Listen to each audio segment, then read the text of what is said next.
2 दिवसापूर्वी ससूनमध्ये एका तरुणाचा मृत्यू झाला आणि त्या तरुणाच्या नातेवाईकांनी आरोप केला की त्या तरुणाचा मृत्यू हा उंदीर चावल्यामुळे झालेला आहे। आणि त्यानंतर आज काँग्रेसच्या संगीता तिवारी आणि राष्ट्रवादीच्या रुपालीताई पाटील ठुमरे यांनी ससूनच्या प्रमुखांची भेट घेतलेली आहे। त्यांचं काय बोलणं झालं?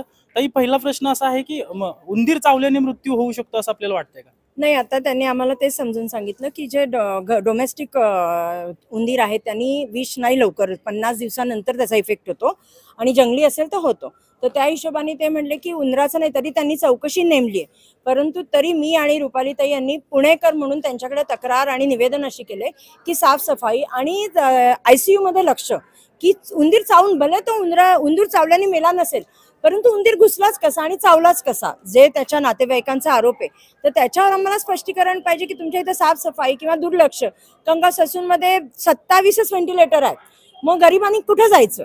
गरिबांवर हा अन्याय का? जेव्हा सरकार तुम्हाला पैसे देते, आमच्या टॅक्समधून आम्ही सरकारला पैसे देते, त्याच्यावर ससून चालते, असं असताना गरीब नागरिकांवर हा अन्याय काय? म्हणून आम्ही हे निवेदन दिलं आणि त्यांनी त्याच्यात आम्हाला स्पष्टीकरण केलंय। त्यांनी त्याच्यावर सरकारी चौकशी पण नेमलेली आहे आणि त्याच्यामध्ये जर दोषी कोणी आढळलं तर निश्चित त्याच्यावर कारवाई करतील असं त्यांनी आम्हाला आश्वासन दिलंय।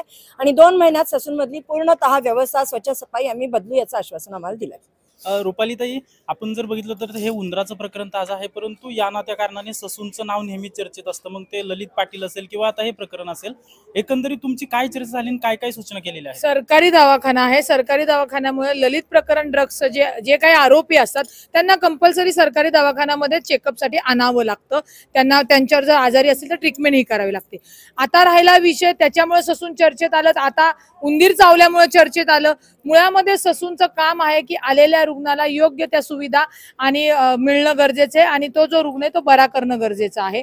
परंतु मेडिकली काही ग्रॅव्हिटीज आल्यानंतर तो रुग्ण दगावतो आणि तो दगावल्यानंतर त्यांच्या घरच्यांनी इथे तक्रार केली की उंदीर चावल्यामुळे आमच्या पेशंटचा मृत्यू झालेला आहे। तर त्यांनी आम्हाला सांगितलेलं आहे की घरगुती उंदरामुळे कधीही मृत्यू होत नाही, रानटी उंदरामुळे हा मृत्यू होतो।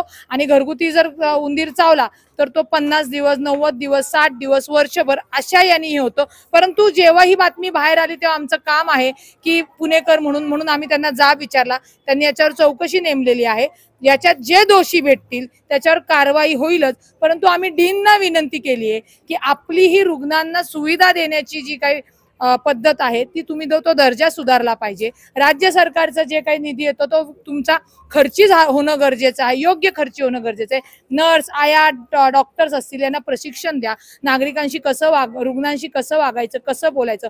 कारण का आधीच तो पेशंट आजारी असतो आणि इथल्या वागणुकीमुळे किंवा इथल्या भीतीमुळे तो रुग्ण जास्त त्याची परिस्थिती खालावते आणि मग दगावण्याचे असे गंभीर प्रश्न उभे राहतात। परंतु डीन साहेबांनी आम्हाला 2 महिन्यानंतर तुम्हाला ही सगळी परिस्थिती सुधारलेली दिसेल, कारण का ते नोव्हेंबर महिन्यात आलेले आहेत आणि जे काही चौकशीमध्ये येईल त्याच्यानुसार ते कारवाई करतील। नक्कीच, तर येत्या 2 महिन्यात या संपूर्ण प्रकरणाचा तपास करून संबंधितांवर कारवाई करण्यात येईल असं त्यांना डीन यांनी शब्द दिलेला आहे। अजिंक्य धायगुडे, जय महाराष्ट्र न्यूज, पुणे।